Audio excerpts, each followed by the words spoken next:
A tarde de sexta-feira caía sobre São Paulo com aquela luz dourada, que transformava até o concreto em algo quase poético. Bruno Henrique ajustou o nó da gravata enquanto atravessava o hall de mármore de sua empresa, os passos ecoando com a segurança de quem construiu um império do zero. Aos 36 anos, tinha tudo: uma construtora que movimentava milhões, apartamentos em 3 continentes, carros que a maioria das pessoas só via em revistas. O motorista já esperava na porta giratória, mas Bruno fez um gesto dispensando-o. Queria caminhar.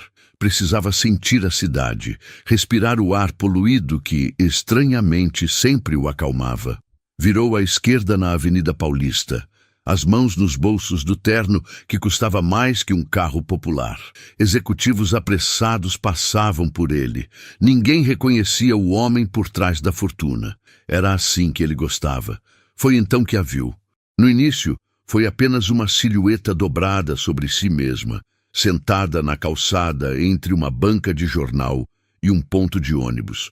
Cabelos embaraçados cobrindo o rosto, roupas surradas que já foram de alguma cor definida. As mãos estendidas seguravam um copo plástico com algumas moedas. Bruno ia desviar o olhar. Fizera isso 1000 vezes, porque olhar para a miséria da cidade era olhar para o próprio fracasso coletivo. Quando ela ergueu o rosto, o mundo parou. Não foi uma parada metafórica, daquelas que escritores descrevem em livros. Foi literal. O barulho do trânsito se tornou um zumbido distante. As pessoas ao redor viraram borrões sem forma, e tudo o que existia era aquele rosto, magro demais, marcado demais, envelhecido demais para os 35 anos que Bruno sabia que ela tinha, mas eram os mesmos olhos. Os mesmos olhos verdes que o haviam hipnotizado 15 anos atrás, que o haviam feito acreditar em amor à primeira vista, que o haviam destruído quando olharam para ele com indiferença pela última vez.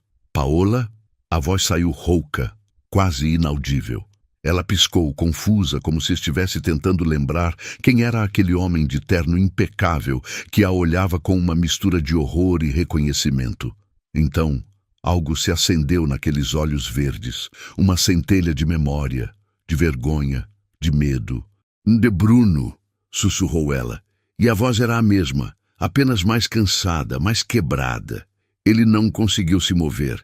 As pernas não respondiam aos comandos do cérebro. Como? A pergunta ecoava na mente dele como um grito silencioso. Como Paola Mendes, herdeira de uma das maiores fortunas do país, filha de Gilson Mendes, um magnata, estava sentada na calçada da Avenida Paulista pedindo esmolas. "O quê?" começou, mas as palavras morreram na garganta. Paula baixou o olhar, as mãos tremendo enquanto puxavam os farrapos de um casaco sobre o corpo magérrimo. A vergonha emanava dela como um perfume amargo, e Bruno sentiu algo se partir dentro do peito. Não era satisfação, não era vingança cumprida. Era dor. Dor pura e crua por ver assim a mulher que um dia fora o centro do seu universo.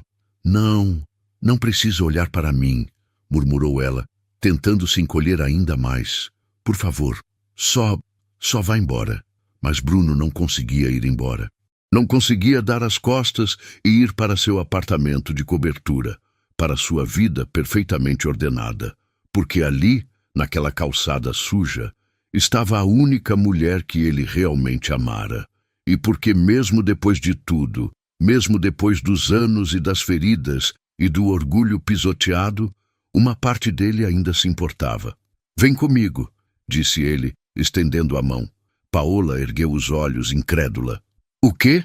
"Vem comigo", repetiu, a voz mais firme. "Por favor." Ela olhou para a mão estendida como se fosse uma miragem, algo impossível de ser real. Lágrimas começaram a escorrer pelo rosto sujo, deixando rastros limpos na pele marcada pelo tempo nas ruas. "Eu não mereço." "Não me importa", cortou Bruno, e havia uma urgência na voz que ele mesmo não reconhecia. "Vem." Queridos ouvintes, essa história fala sobre fé e transformação. Eu sei que vocês amam histórias assim, pois sempre me pedem. Se já estão gostando da história até aqui, deixem seu like e comentem de onde estão me ouvindo. Quero ver o quão longe estão indo as minhas histórias. Quero mandar um abraço especial para Maria Vitória, lá de Vila Velha, Espírito Santo, para Maria Lima, lá de Amparo, São Paulo, e para Luiz Antônio, lá de Uberlândia, Minas Gerais. Vocês, assim como todos os ouvintes do canal, são especiais para mim, e o comentário de vocês faz toda a diferença no vídeo. Adoro ler todos. E para quem comentou abraço junto com o nome da sua cidade, fiquem tranquilos que vou mandar o abraço de vocês nos próximos vídeos, combinado? Agora, vamos continuar a história. 15 anos antes, Bruno era apenas um jovem arquiteto recém-formado, trabalhando num escritório médio. Tinha talento, ambição, mas não tinha dinheiro. Era um rapaz com sonhos grandes demais para a conta bancária. O evento beneficente na casa dos Mendes era o tipo de coisa para a qual Bruno normalmente não seria convidado, mas seu chefe precisava de um representante. Ele foi, sem grandes expectativas. Foi onde a viu pela primeira vez. Paola estava ao lado do pai, radiante num vestido azul marinho que combinava com os olhos verdes. Cabelos negros em ondas perfeitas, um sorriso educado, mas distante. Era bem jovem, mas já carregava a postura de quem nasceu, sabendo que o mundo se curvaria aos seus pés. Quando seus olhos se encontraram através do salão, algo aconteceu, algo inexplicável e impossível de ignorar. "Você parece entediado", disse ela quando ele se aproximou. "Estou", admitiu Bruno com honestidade. "Não sou bom em eventos sociais." "Percebi", confessou Paola. "Vamos conversar." Conversaram a noite toda. Bruno descobriu que por trás da herdeira perfeita, Paola sonhava ser fotógrafa, viajar o mundo capturando momentos. Que ria alto quando algo era engraçado, mordia o lábio quando pensativa, que seus olhos brilhavam falando sobre arte. Ela descobriu que Bruno desenhava edifícios com a mesma paixão que ela fotografava pessoas, que vinha de uma família humilde, mas tinha escalado montanhas para chegar onde estava, que acreditava que sucesso sem propósito não valia nada. Quando a noite terminou, eles trocaram números. Gilson Mendes observou a cena com desaprovação mal disfarçada, mas não disse nada. Ainda não. Nos meses seguintes, Bruno e Paola se viram em segredo, jantares discretos em restaurantes onde ninguém que ela conhecesse frequentava, caminhadas no parque ao anoitecer e na casa de Bruno. Ela se apaixonou pela forma como ele a tratava como uma pessoa comum e não como uma princesa intocável.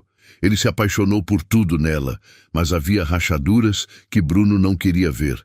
Paola reclamava do garçom que demorava demais. Destratava a faxineira quando ela não passava as roupas do jeito que ela gostava. Falava com desdém sobre pessoas que não se esforçavam o suficiente para sair da pobreza, sem perceber a ironia de ter nascido com tudo. Quando Bruno tentava apontar isso, ela revirava os olhos e mudava de assunto. "É assim que fui criada", dizia com um dar de ombros. "Não vou pedir desculpas por ter padrões." "Padrões são diferentes de empatia, Paola", retrucava Bruno, mas ela apenas sorria e o beijava, e ele deixava para lá porque amava demais para lutar. O fim veio numa terça-feira chuvosa. Gilson Mendes convocou Bruno ao escritório. O homem não perdeu tempo com gentilezas. "Sei que está saindo com minha filha", disse, os dedos tamborilando na mesa de mogno. "E vim fazer uma proposta." Bruno sentiu o estômago se apertar. "Não estou interessado em dinheiro para me afastar dela." Gilson riu, um som sem humor. "Não vim oferecer dinheiro, rapaz. Vim oferecer a verdade." Ele se inclinou para a frente, os olhos duros. "Paola está com você porque é uma fase de rebeldia. Está entediada da vida que tem e você é diferente. Exótico, talvez. Mas isso vai passar. E quando passar, ela vai te despedaçar. Você não a conhece", disse Bruno, mas a voz saiu menos firme que ele gostaria. "Eu a criei", retrucou Gilson. "Sei exatamente quem ela é. E sei que não é a mulher que você acha que é." Naquela noite, Bruno confrontou Paola. Perguntou se ela realmente o amava ou se ele era apenas uma distração temporária do tédio de ser rica. Ela ficou furiosa. Como você ousa questionar meus sentimentos? Gritou, os olhos verdes faiscando de raiva. Você é que nunca vai ser bom o suficiente, sempre inseguro, sempre me fazendo sentir culpada por ter nascido com dinheiro. Não é sobre dinheiro, gritou Bruno de volta. É sobre como você trata as pessoas, como age, como se fosse melhor que todo mundo. Porque eu sou. As palavras saíram antes que ela pudesse contê-las, e o silêncio que se seguiu foi ensurdecedor. Bruno olhou para ela como se a visse pela primeira vez. Realmente visse. Então não há nada mais a dizer, disse ele baixinho. Acho que seu pai estava certo. Paola empalideceu. Bruno, eu não quis... Quis sim, interrompeu ele. E sabe o que é pior? Você nem percebe o quanto isso é triste. Ele saiu sem olhar para trás. Paola não correu atrás. O apartamento de Bruno agora era tão diferente da casa simples onde haviam passado noites juntos que Paola quase não acreditou quando entraram. Piso de mármore, teto alto, janelas do chão ao teto com vista para toda a cidade iluminada. Parecia um cenário de filme. Ela estava rígida no sofá de couro, os braços envolvendo o próprio corpo como se pudesse desaparecer dentro de si mesma. Bruno voltou do quarto com roupas limpas, uma calça de moletom e uma camiseta que certamente nadariam nela, mas eram infinitamente melhores que os trapos que vestia.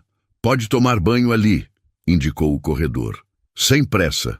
Paola pegou as roupas com mãos trêmulas, incapaz de olhar nos olhos dele. Levantou-se devagar, cada movimento parecendo doer, e desapareceu no banheiro. Bruno se deixou cair no sofá, a cabeça nas mãos. O que estava fazendo? Por que a havia trazido para casa?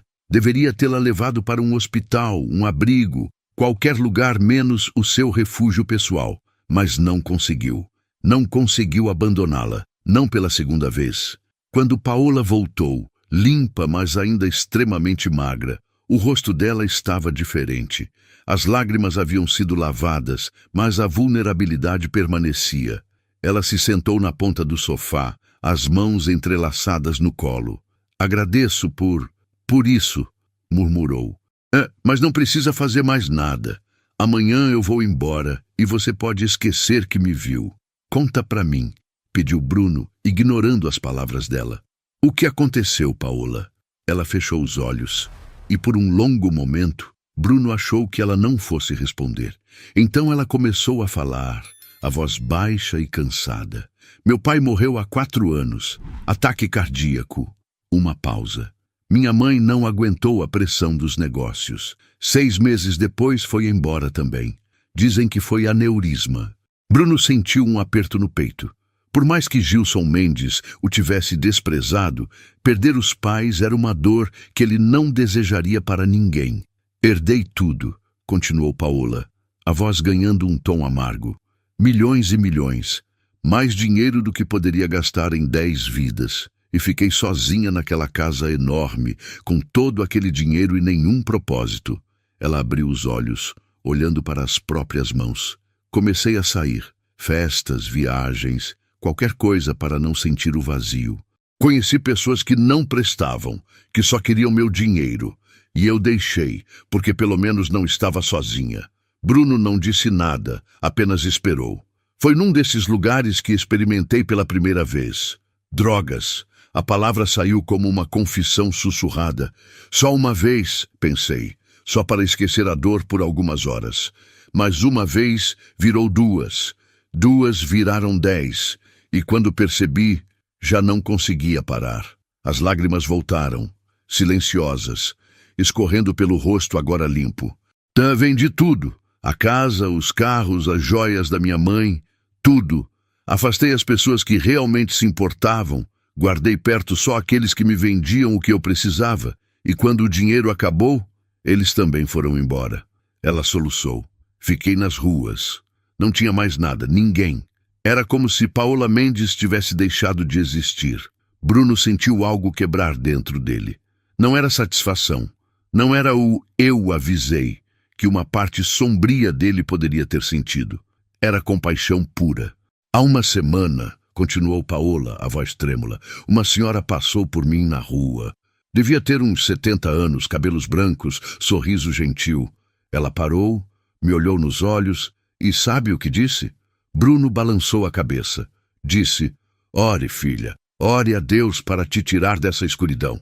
Paola deu um riso sem humor. Eu tinha esquecido de Deus.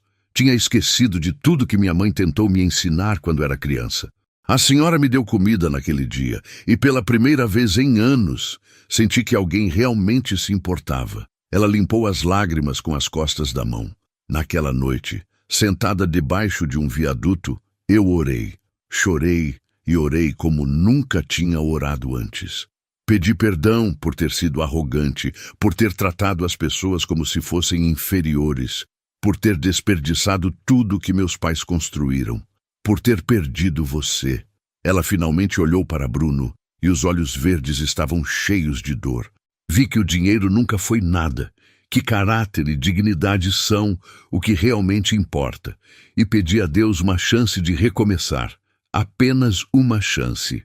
E então eu te encontrei, completou Bruno baixinho. Então você me encontrou, repetiu Paola, um sorriso triste nos lábios. Não sei se foi Deus ou destino ou apenas coincidência, mas aqui estou. Bruno se levantou, caminhou até a janela. A cidade brilhava lá embaixo, milhões de vidas acontecendo simultaneamente, cada uma com suas dores e alegrias. Pensou no homem que era 15 anos atrás, apaixonado e esperançoso. Pensou na mágoa que carregou por tanto tempo. E pensou na mulher quebrada, sentada no seu sofá, que já não era mais a Paola arrogante de antes. Amanhã, disse ele, virando-se, vou te levar a uma clínica, a melhor que existe. Vão te ajudar a se livrar das drogas de verdade. Paola arregalou os olhos. Bruno, eu não posso pagar. Eu posso, interrompeu ele. E vou, não por dívida, não por pena, porque... Hesitou, procurando as palavras certas. Porque ainda me importo, mesmo depois de tudo. Ela começou a chorar de novo, mas dessa vez eram lágrimas de alívio, de gratidão, de esperança. Por que está fazendo isso? Porque, disse Bruno voltando a se sentar ao lado dela, mantendo uma distância respeitosa. Acredito em segundas chances. E porque a mulher que amei ainda está aí, em algum lugar, debaixo de toda essa dor. Os 6 meses seguintes foram os mais difíceis da vida de Paola. A clínica era luxuosa, mas rigorosa. Terapia individual, terapia em grupo, desintoxicação física e emocional. Havia dias que ela implorava para ir embora, dias que chorava tanto que não conseguia sair da cama, dias que odiava Bruno por tê-la colocado ali. Mas também havia dias bons, dias em que descobria coisas sobre si mesma que nunca soubera. Dias em que entendia de onde vinha sua arrogância, do medo de nunca ser amada por quem realmente era, apenas pelo dinheiro que tinha. Dias em que perdoava a si mesma por todas as pessoas que havia magoado. Bruno visitava, não toda semana, mas com regularidade suficiente para que Paola soubesse que não estava sozinha. Eles conversavam sobre coisas pequenas no início. O tempo, um livro que ela estava lendo, as árvores que dava para ver da janela do quarto dela. Aos poucos, as conversas ficaram mais profundas. Sinto muito, disse ela numa tarde de outono, 6 meses depois de ter entrado na clínica. Era seu último dia antes da alta. Por tudo que te fiz passar, por como te tratei. Bruno estava sentado do outro lado da mesa da sala de visitas, os olhos fixos nela. Paola estava diferente. Tinha ganhado peso saudável, o cabelo crescera e estava brilhante. Os olhos verdes tinham aquele brilho que ele lembrava de anos atrás. Mas era mais que isso. Havia uma paz nela que nunca existira antes. Eu também sinto, respondeu ele, por ter desistido tão fácil de nós. Você não desistiu, corrigiu Paola. Eu te afastei. Tinha que perder tudo para entender que nunca tive nada de verdade. E agora? Perguntou Bruno, o coração acelerado. O que você tem agora? Paola sorriu. E foi o sorriso mais sincero que ele já vira naquele rosto. Tenho a mim mesma, De verdade dessa vez. Tenho fé. Tenho propósito. Ela hesitou. E tenho gratidão por você não ter me abandonado quando eu merecia ser abandonada. Você nunca mereceu ser abandonada, disse Bruno, estendendo a mão sobre a mesa. Você merecia ser vista, realmente vista. Paola pegou a mão dele, entrelaçando os dedos como faziam 15 anos atrás. Vê-me agora? Vejo, respondeu Bruno, e havia verdade absoluta na voz. E é a mulher mais linda que já vi. 1 ano depois, Paola estava em remissão completa, não apenas do corpo, mas da alma. A clínica de reabilitação, que no início parecia um lugar de dor e confronto com os próprios fantasmas, tornou-se o cenário do seu renascimento. Cada dia longe do vício era uma vitória silenciosa, construída com coragem, lágrimas e escolhas difíceis. E pouco a pouco, ela voltou a se reconhecer no espelho. Bruno esteve presente em cada etapa dessa travessia. Quando Paola saiu da clínica, mais forte e consciente, eles decidiram recomeçar com calma, respeitando o tempo e as cicatrizes. O namoro floresceu de um jeito raro, profundo. A felicidade que encontraram não vinha de excessos, mas da sobriedade dos sentimentos verdadeiros. Eles estavam mais felizes do que nunca, porque agora o amor vinha acompanhado de verdade, escolha e compromisso diário.